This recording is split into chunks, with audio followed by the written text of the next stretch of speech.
Well, hi, YouTubers. Um, I've been into electric bikes for a while. This is the second Chinese electric bike I've had. I'm into my third set of lead-acid batteries on it. Put a new seat on it, but there's no getting around the fact that this thing is a pig. Now in the background there is the new Sondors 36 volt. Indiegogo bike.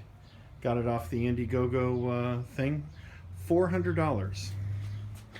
Another $200 to have it shipped to me, but still at $700. That's a great bike. This was $955 4 years ago. I don't know what they cost now, but they're a lot more.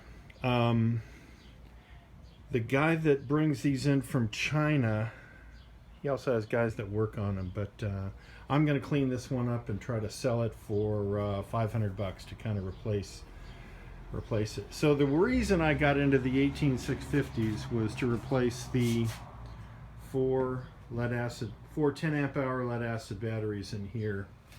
The more I looked at it, the more I looked at people like on YouTube. I looked at Renoa Super Genius and 15 Seconds of Fame. I realized that the second guy was 15 Seconds of Fame was the fella to try to mimic. Number one, he was putting a lot more thought and engineering into his battery pack, and number two, it looked a whole lot safer. So here's the battery pack I came up with. Like 15 Seconds of Fame, I originally tried to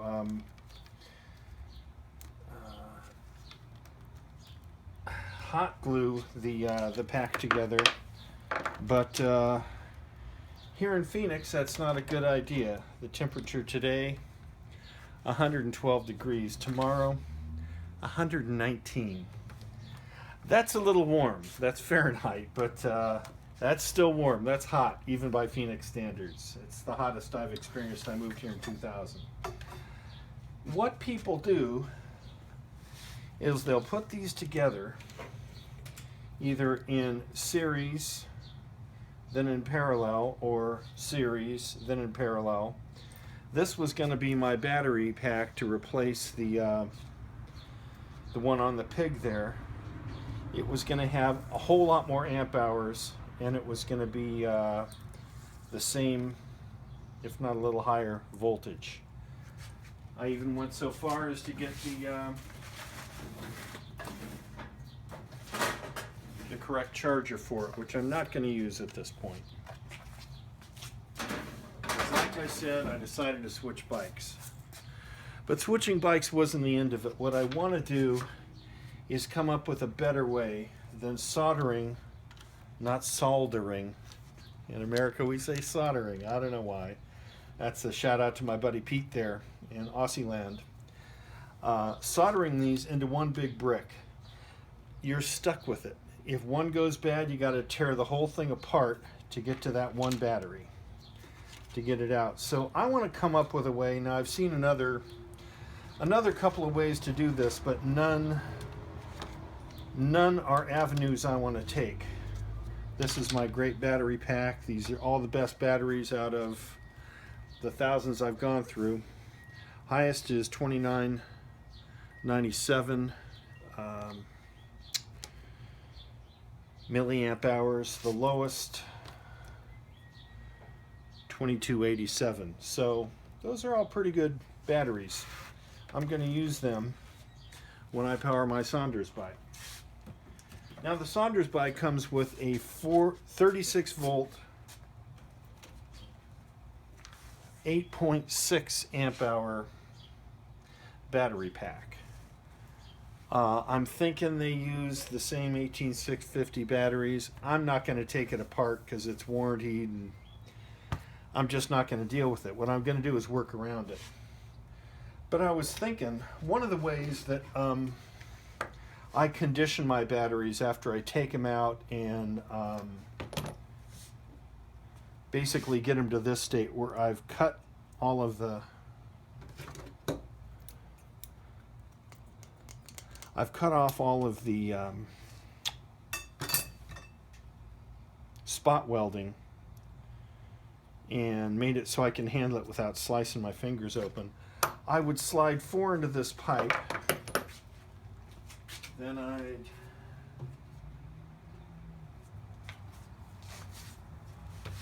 put those 4 batteries in here, get my multi-charger on it, start them off at a very low amperage, and bring the whole set of 4 up to 16 volts. 16.8, 4.2, 16.8, from nominal to fully charged.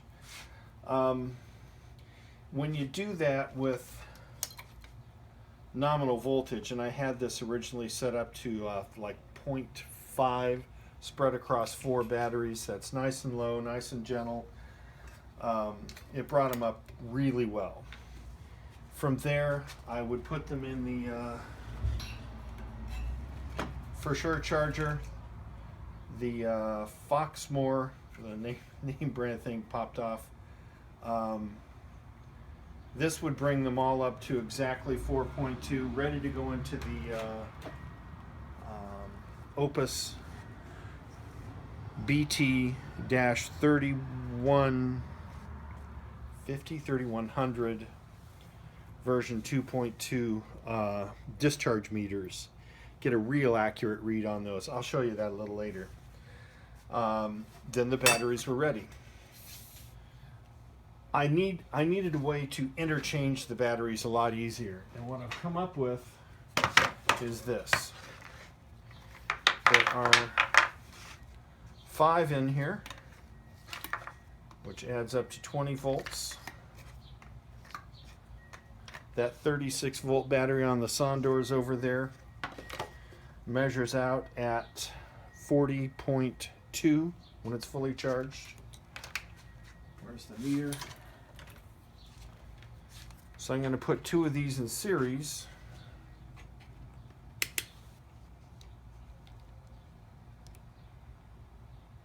.5, 20.6 volts.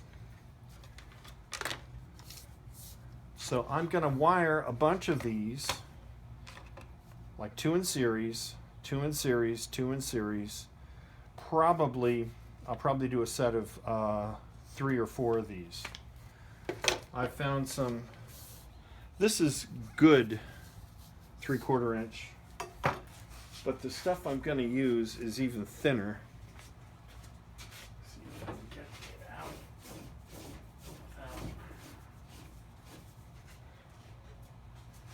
Breaking my neck or knocking a lot of stuff over.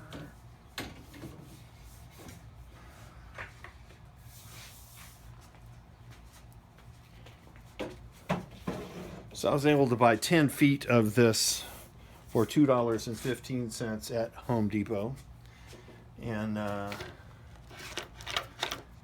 like it better. I don't care about the sturdiness. I'm only going to be dealing with a 10-inch section. There's a little more play in here, a little more room, a little bigger air gap. I'm not concerned about these overheating. I'm more concerned about the connections. So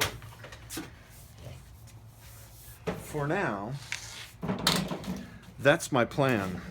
I'm going to do some more videos. I'll show you how I do it. And I'm going to try to keep cool in the 115 degree heat here.